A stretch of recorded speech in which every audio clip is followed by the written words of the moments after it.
नमस्ते बच्चों, विज्ञान के सेशन में एक बार मैं ऋचा सेठ आपका फिर से स्वागत करती हूँ। मैं आपकी विज्ञान की टीचर आस विद्यालय की तरफ से यह सेशन ले रही हूँ। तो बच्चों, जैसा आप जानते हैं कि आज से हम लोग एक नया पाठ, नया चैप्टर स्टार्ट करने वाले हैं और वो है गति एवं दूरियों का मापन। यहाँ पे बच्चों एक चीज आपको जो एक समझने वाली है, वो हम इसमें गति के बारे में बात कर रहे हैं। और आप देख रहे हैं, एक तो गति और एक दूरी, तो इसका मापन की बात कर रहे हैं कि जब हम कहीं, देखिए दूरियां, अगर हम कोई दूर जगह जाना चाहते हैं तो हमें कोई एक वाहन की आवश्यकता होती है, या कुछ दूरियां हैं जो हम अपने पैदल भी कवर कर सकते हैं। लेकिन जो हमारा एक कहीं जाने का, जो जब हम कहीं जाते हैं तो अगर हमें पैदल जाना है या हमें किसी वाहन की एक आवश्यकता पड़ेगी, ये किस पर निर्भर करता है?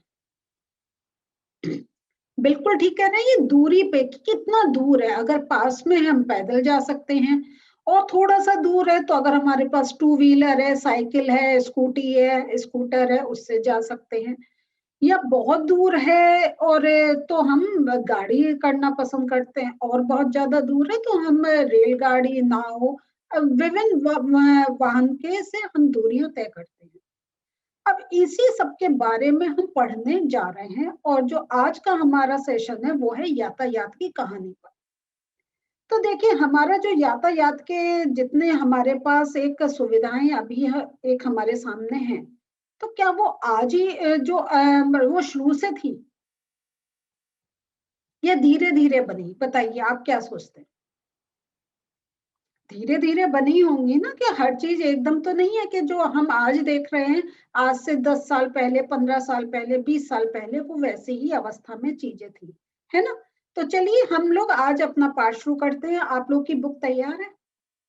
नहीं है तो पॉज करें, बुक लेकर बैठे, पेंसिल लेकर बैठे, और फिर हम अपना सेशन आप उसको फिर से रीस्टार्ट कर सकते हैं।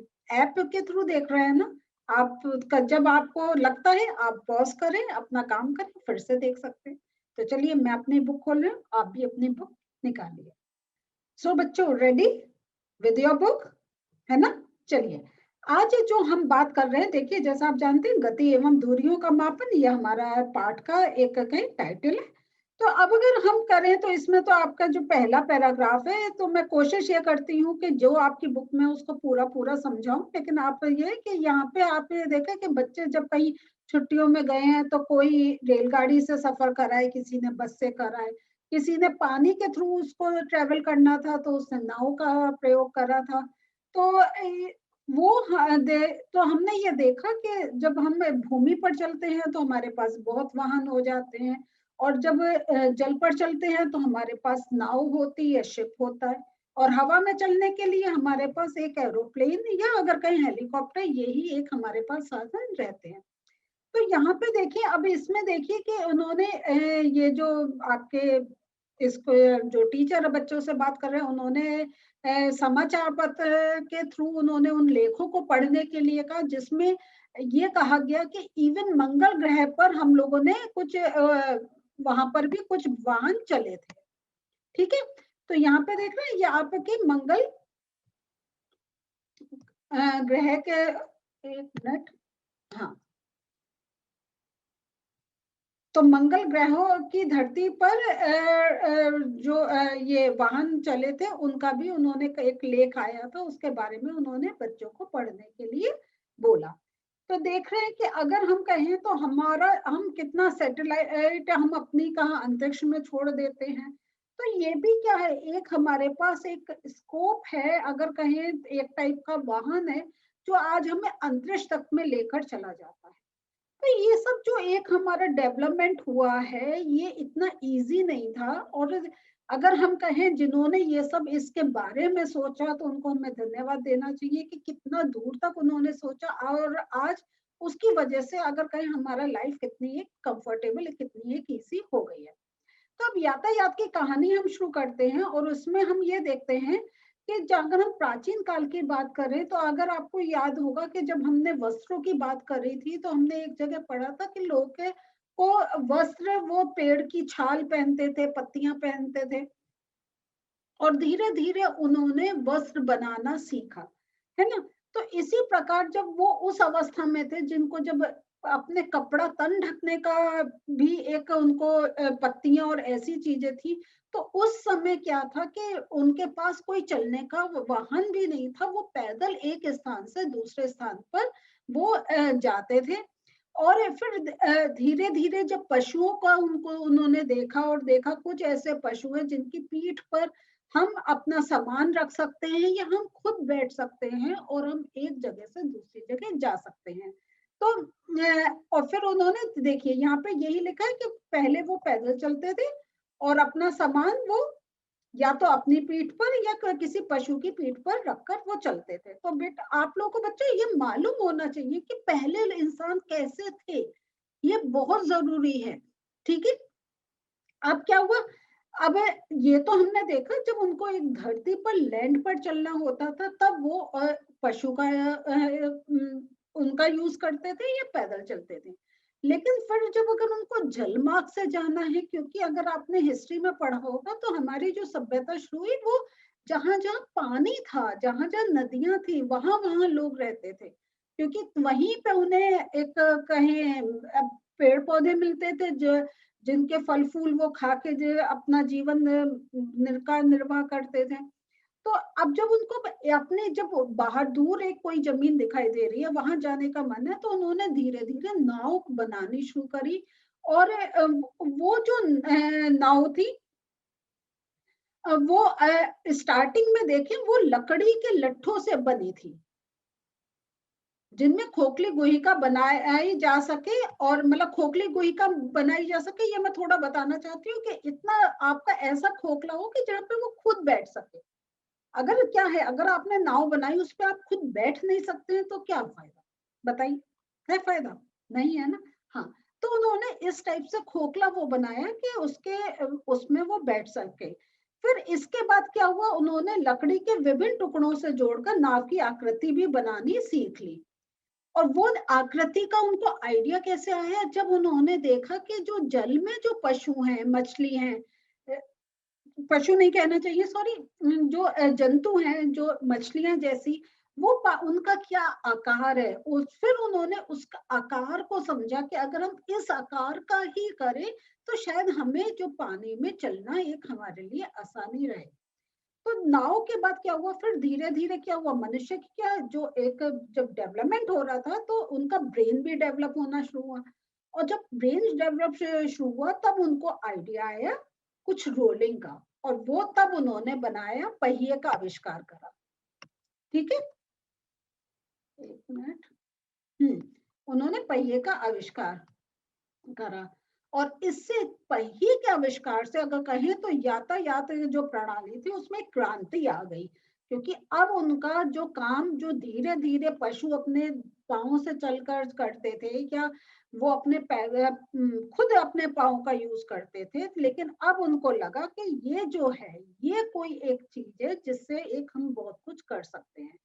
और फिर धीरे धीरे पहले तो एक क्या कि लकड़ी का एक खांचा बना के उन्होंने पहिया बनाया था, लेकिन धीरे धीरे क्या हुआ उसके डिजाइन में भी सुधार आने लग गए। और जैसे वही कि जैसे जैसे उनको आइडिया आते गए वो उसमें एक कहें इन्वेंशन अपना करते चले गए, उसमें एक अगर कहीं नई चीजें डालनी शुरू कर दी। अब क्या, अब आगे देखते हैं। फिर उन्होंने क्या करा, जो पशु थे वो ऐसा कुछ उन्होंने कहा कि पहिए भी हो पशु, तो जैसे बैलगाड़ी अगर कहें इस टाइप के हमारे उन्होंने कुछ कहीं व्हीकल्स बनाने स्टार्ट कर दिए। फिर जब 19वीं शताब्दी आई उसके प्रारंभ में उन्होंने क्या करा, ये जो लोग थे वो एक स्थान से दूसरे जाने तक उन्होंने ये जो पशु शक्ति का जो उसका इस्तेमाल करने लग गए। और जैसा मैंने अभी कहा था पशु शक्ति और प्लस वो जो उन्होंने वो था एक बैलगाड़ी टाइप, वो उनको एक सहायक रूप होता चला गया। फिर पहिए के बाद किसका आविष्कार हुआ, वाष्प इंजन का।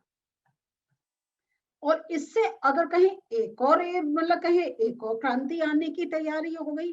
और इससे वाष्प इंजन से क्या हुआ कि जो 40 सवारी गाड़ियां तथा मालगाड़ियों के डिब्बे के लिए रेल की पटरियों का भी निर्माण किया गया।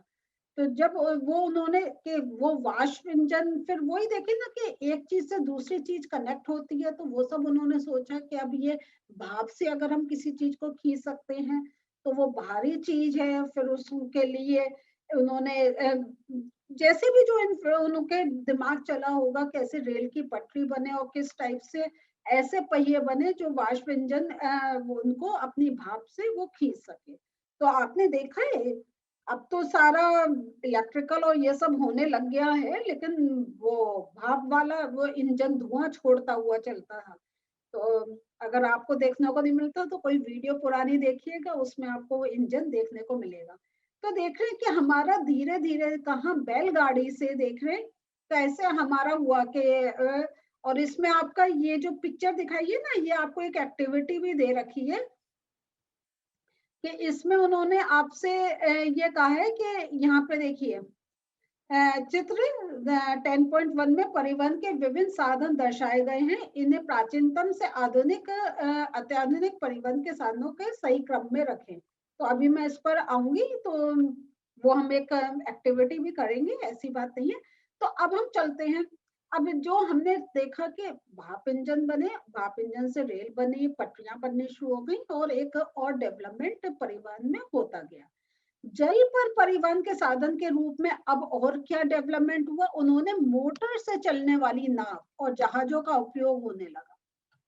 अब वहां पे भी उनका एक नए नए इन्वेंशंस आते चले गए और 19 शताब्दी के ये प्रारंभ के वर्षों में वायुयान का भी विकास हो गया।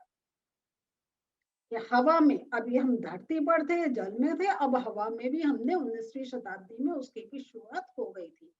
और फिर उनका धीरे धीरे, पहले तो आपने सुना होगा राइट ब्रदर्स ने सबसे पहले वो एक करा था इन्वेंशन और वो उड़े थे।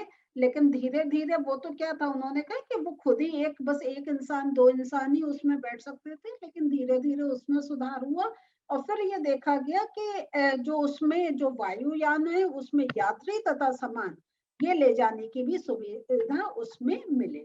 तो बच्चों ये 19वीं शताब्दी के ये अगर देखें ये चेंजेस हुए थे अगर हम परिवहन की बात करते हैं। और फिर आगे चल के अगर देखें हम 20वीं शताब्दी में क्या योगदान रहा, तो विद्युत रेलगाड़ी, जैसा मैंने कहा तब तो इलेक्ट्रिक उस पर आ गए हैं। फिर एकल रेल जो क्या है वो एक ही पटरी पर, हमने क्या देखा है कि वो दो पटरी पर कैसे चलते हैं। तो जो बॉम्बे बॉम्बे जो अगर मेट्रोपॉलिटन सिटी में आप कभी गए हैं या आप उसी शहर में रह रहे हैं तो आपने देखा होगा कि कैसे एकल रेल चलती है। तो और फिर सुपरसोनिक वायुयान का भी हो गया कि वो निकल जाते हैं और उनकी ना आवाज आती है ना कुछ है, और एकदम वो किलोमीटर विद इन मिनट्स वो क्रॉस कर जाते हैं। और वायुयान के साथ जैसा अभी हमने शुरू में देखा था अंतरिक्ष यान। तो यहाँ पे देख रहे हैं कि कैसे हमारा अगर परिवहन की बात करें तो किस प्रकार हमारा परिवहन में एक कहाँ इंसान पैदल चलता था, लेकिन कैसे उसने एक डेवलपमेंट कर कर अपना एक सुपरसोनिक तक वो आ गए हैं। अब यहाँ देखिए अगर जैसे ये एक्टिविटी, तो आप एक बताइए सबसे पहले क्या आएगा? बैलगाड़ी, वेरी गुड। फिर क्या सोचते हैं? साइकिल, बिल्कुल ठीक। फिर क्या बना होगा? ट्रेन, है ना। फिर बस, और ये आपका शिप, और ये एरोप्लेन, या मतलब अगर हम कहें तो ये एरोप्लेन वो आ गया, और फिर शिप और ज्यादा एडवांस। तो ये सारे क्या है, तो एक हमारा ये इस टाइप से एक डेवलपमेंट हुआ। तो बच्चों अभी जो हमने पढ़ा तो देख रहे हैं आप 19वीं और 20वीं शताब्दी में हमारा बहुत कुछ चेंजेस हुए थे। इसका ही मैंने छोटे नोट्स बना रखे हैं, वो मैं आपको दिखाना चाहती हूँ। सो बच्चों ये आप अपनी कॉपी में नोट कर लीजिएगा। जैसा मैं हमेशा कहती हूँ वीडियो पॉज कर करके कर सकते हैं। जो अभी तक हमने पढ़ा उसमें आप ये देखें प्राचीन काल में यातायात के क्या साधन थे, क्योंकि प्रश्न पूछे जाते हैं इससे। तो भूमि मार्ग पर प्राचीन उसमें क्या था, यातायात के साधन नहीं थे, लोग पैदल चलते थे तथा सामान स्वयं की पीठ अथवा पशु पर रखकर चलते थे, और जल मार्ग में वो नाव का उपयोग करते थे। तो ये हमने देखें, इसके ऐसे पॉइंट्स जब बना लेते हैं ना तो हमें जल्दी याद होता है।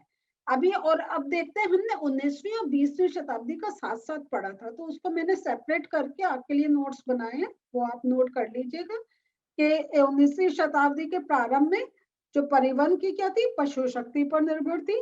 फिर वाष्प इंजन का आविष्कार से हमारे क्या हुआ, सवारी और मालगाड़ी का निर्माण होने लग गया।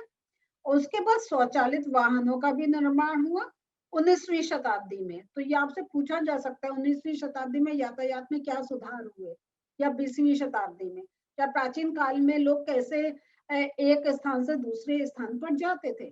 तो यही हमारे ऐसे प्रश्न बनते हैं, तो इसलिए अगर पॉइंट्स याद होंगे आप इसकी आंसर दे सकते हैं। फिर जल परिवहन में मोटर चालित नाव तथा जहाजों का निर्माण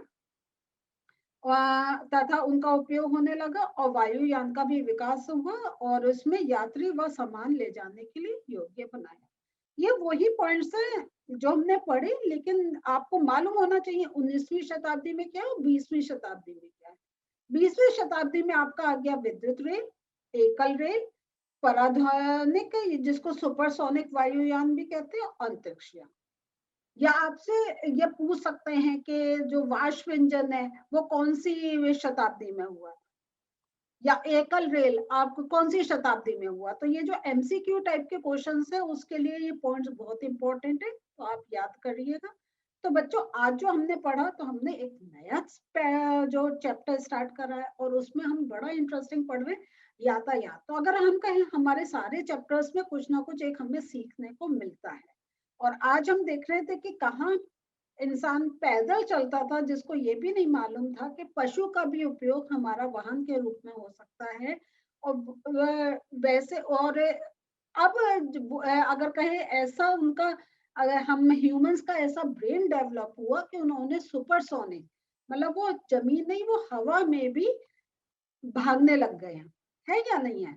तो आगे और करेंगे, क्योंकि हमारा क्या है, टॉपिक है जिसमें हमें मापन की भी बात करनी है कि जब हम दूरी है तो उसका मापन कैसे करते हैं, वो मैं नेक्स्ट सेशन में लूंगी। तो इस सेशन अब यहीं पे रोकते हैं, अगले सेशन में फिर मिलते हैं, बाय।